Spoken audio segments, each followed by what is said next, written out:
Welcome to the Do You Know Him podcast. My name is Lowell King. I'll be your host today. Today's podcast is entitled Ocean Respect.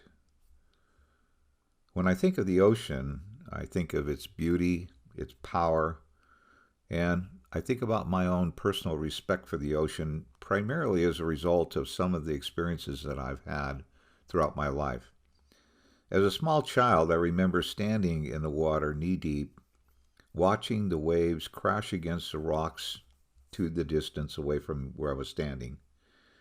And I remember the beach was covered with a wealth of beautiful stones, and as the waves came in, they delivered new shiny seashells that I could add to my collection. I probably was only about 3 or 4 years old at the time. I remember as the water receded, it pulled at my legs. That at first frightened me. It felt like somebody was actually pulling me, but as I stood there for a while and got used to the pull, I almost got this sense that the ocean was my new friend and it just wanted to play with me. I know that's kind of a crazy thought that as I was trying to develop this podcast, but as a small child, you have very strange things that come into your mind, I think, from time to time. Little did I know that if I'd taken the next few steps, my newfound playmate would have swallowed me up and the game would have been over. Then I heard, Lowell, don't go any further.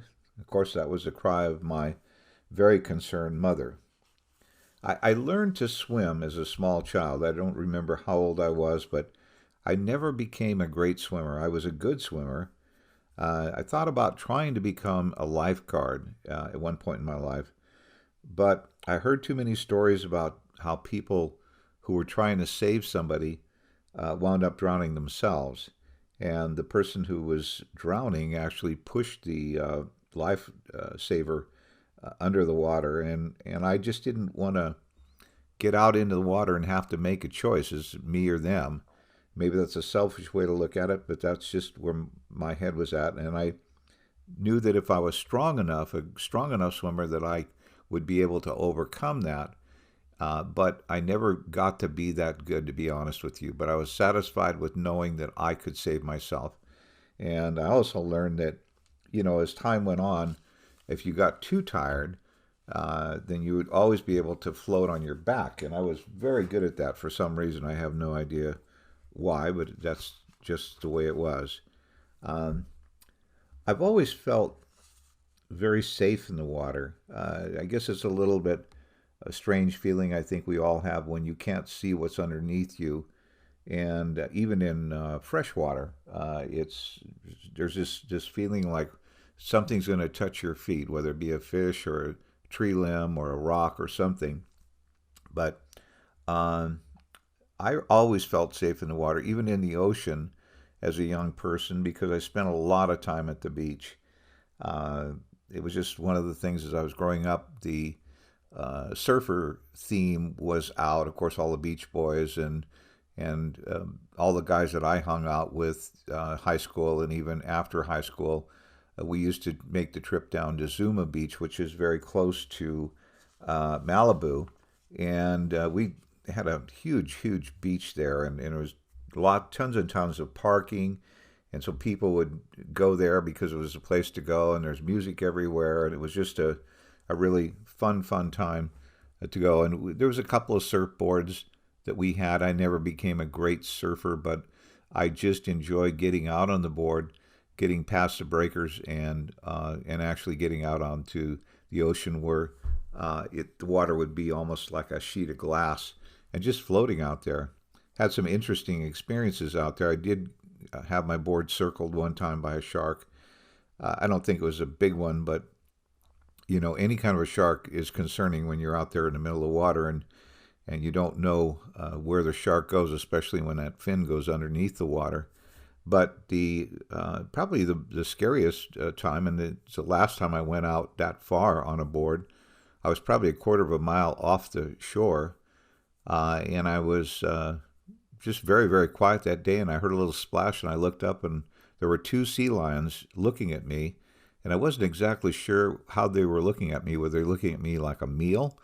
I knew that they could bite me if they wanted to be aggressive, but I think actually they probably were more afraid of me than I was of them. The next thing I knew, they literally just disappeared. They just went down in the water, and I didn't see them again. But like I say, for the most part, I just felt very good in the water. I did learn that I didn't want to go too far out after those two experiences, but I love to be at the beach. I love the ocean. I loved everything about it. And it led me to this particular story of what occurred. I wish I had read this. I'm going to read this a little bit about so you understand where I was located. Zuma Beach was very close to Malibu, as I mentioned, and I had never seen a story like this or read anything about it, but I'm just going to read this to you so you have a general idea of what kind of water I was involved in on the day of this particular story's event.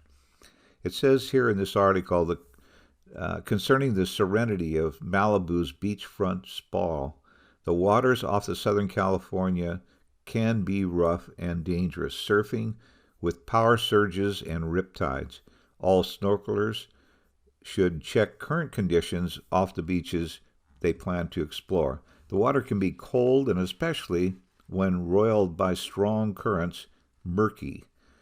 Marine life is unlikely to pose a major threat, but it's generally advisable to exit the waters if you see a large shark. Well, that's pretty, I would say that would be a very good idea.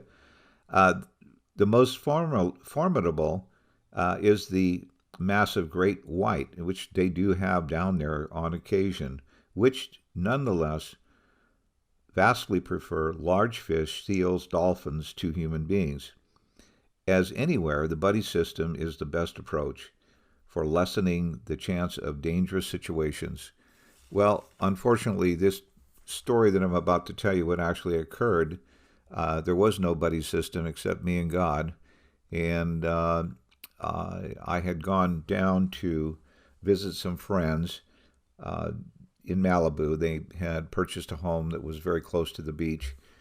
And I went down with another friend. I was going to see my buddy who was still at work or school, I can't remember which.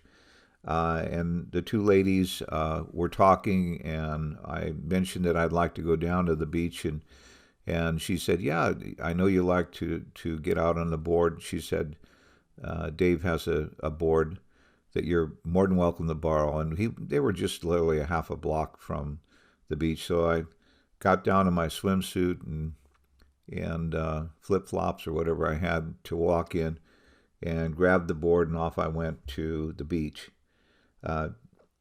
I never became a great surfer any more than a great swimmer, both of which, by the way, take a great deal of practice. And, maybe I was just lazy on my part. I just didn't want to put the time and effort into it.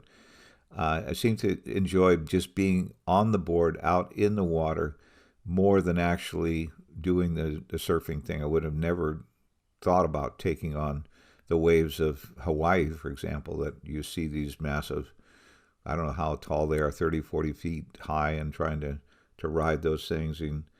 But it was just fun to get out there and, like I say, enjoy the water and enjoy the ocean, which I had so much respect for. And I just loved the beauty of the ocean. So that day I went down, and the beach was virtually, no one was there. It was completely empty.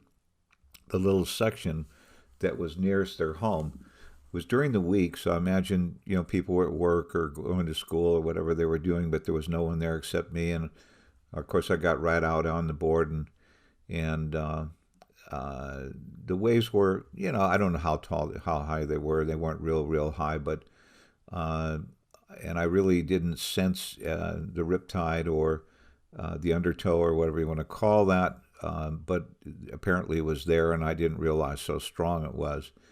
So I went out like I normally do, and I was just kind of like staying offshore, maybe 100 feet at the most, and then trying to catch a little wave and try to ride in on a little bit and just have a good time. And all of a sudden, the water started getting a little more aggressive, and the waves were starting to come a little larger.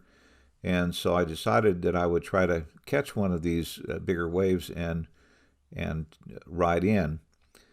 Well, what happened was I got halfway in and I lost my balance on the board. Something happened. The next thing I know, I went head first. The board flipped up in the air and thumped me in the back of the head. It didn't knock me unconscious. I've always had a really hard head, which is a good thing. But what happened was I wound up, as I went down, apparently I was in much deeper water than I thought I was. And as I entered the water, I caught it, unfortunately, at the very worst time, because I got caught in that undertow, and I began to be pulled deeper and deeper in the water. And I felt this sense of just being tumbled across the bottom. Thankfully, there was a great deal of sand in that area. I'm surprised that I didn't hit a rock on the way out. I mean, I was flying in that water. You don't realize how fast it will pull you out there. Of course, the other part was the fact that I was down deep in the water, and I didn't have the ability to breathe, because I just caught whatever air I could as I was going down into the water. And I was kind of lost my sense of direction, my balance. I wasn't exactly sure I was. And then finally I could feel the undertow kind of giving up, and I'm still tumbling. And as I finally opened my eyes, and when I opened my eyes, the one thing that frightened me more than anything else was the very thing that this article talks about, is the murky water. I could not tell which way was up and which way was down. I couldn't even see the bottom.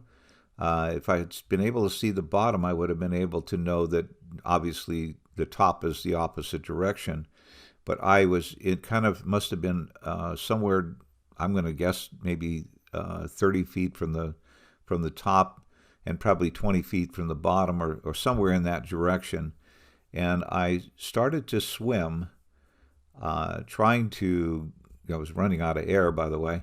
I was trying to get to the top where I could get some oxygen, and all of a sudden I heard a voice say, "You're swimming the wrong way." And it didn't tell me which way to swim. It just told me I was going the wrong way. And apparently, I can only tell you because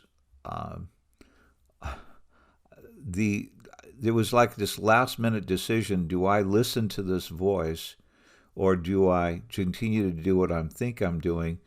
And I had learned to trust that voice, and I mentioned it in other podcasts. I now know that voice was the voice of God. But I knew from the voice that he knew more than I knew. And so I decided that I would, just a fraction of a second, I decided I better start swimming in an opposite direction. And I started swimming what I thought was towards the top. Well, I was almost completely out of air, and I realized all of a sudden that I was swimming more on a 45-degree angle than I was swimming towards the top. I adjusted which way I was swimming. I tried my best to get to the top before I ran out of air, but unfortunately I didn't, and I drew in some water into my lungs, and finally reached the top. I think I was almost completely, if it had been another 5 feet, I don't think I would have made it, maybe 10 feet, but I definitely would have drowned. There's no question in my mind. But I did make it to the top, and I was coughing and vomiting and everything else I could, just trying to get that water out of my lungs. The worst part, though, is I was totally and completely exhausted. I had no energy. I was choking and trying to get the water, like I say, out of my lungs. And the best that I could possibly do was just try to stay on top of the water and not sink. And finally I got to where I could got most of that water, I guess, out of my lungs. I don't know what actually happened. All I know is I finally got to the place where I could breathe in a little bit of air, enough to keep me from blocking out or whatever happens when you drown. I really don't know. Thank God I didn't happen to me. But I had no energy to swim. And I looked and I saw the beach was some distance before I would get to the beach, but I couldn't even swim. So what I did was basically I just got into my back floating mode to try to get to the top of the surface, and I just let the waves just literally wash me in. The board had washed up to the shore before I got there, and it was down the beach. I don't even know how far it was. It was a pretty good distance, but at least it was up on the beach. And I laid there just still coughing and trying to come back to normal. And I never really thought very much about this story until I started recognizing, as I became older and more involved with my relationship with Christ, that I really believe that God himself is the one who saved me that day. He's the one that told me I was going the wrong way, and thank God I listened to him, because I'm not exaggerating. I'm talking about a split second could have made the difference between living and dying that day.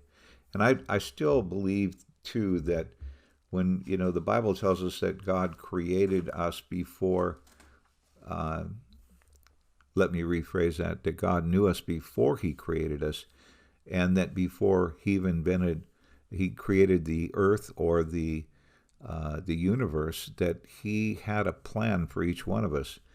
And the only thing I can think of is that part of that plan that God had for me could not have been completed if I had drowned that day, and that he was there to make sure that I made it through that day and many, many days in the future, maybe to be sitting here this day sharing this story with you about how his voice was the voice that turned my life around, not only on the beach, but in many other areas of my life.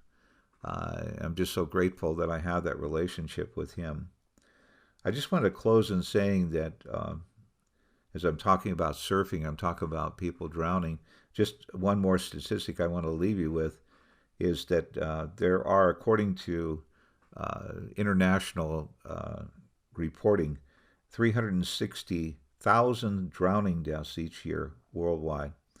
I will have to say, though, that the surfing accidents only amount to a fraction of 1% of the drownings that occur worldwide. In fact, it's a very, very small number. I think mainly because the people who do surf are better swimmers, and they are strong swimmers for the most part, especially the ones that do the dangerous type of surfing.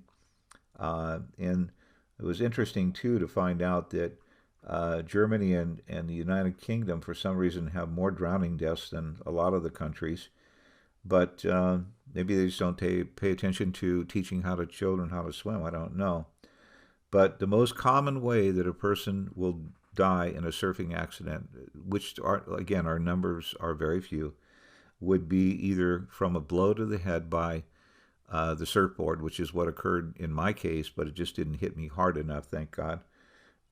Or when you get caught and you're tumbling along the bottom of the ocean, that your head would possibly hit a rock or get caught and hit coral or whatever. But again, I'm very grateful that did not occur the day of this event. Well, this is Lowell King sharing with you this story and asking you the most important question that you will ever be asked in your entire life. Do you know him? And I'm wondering, too, as I say this question today, if you heard his voice, would you recognize it?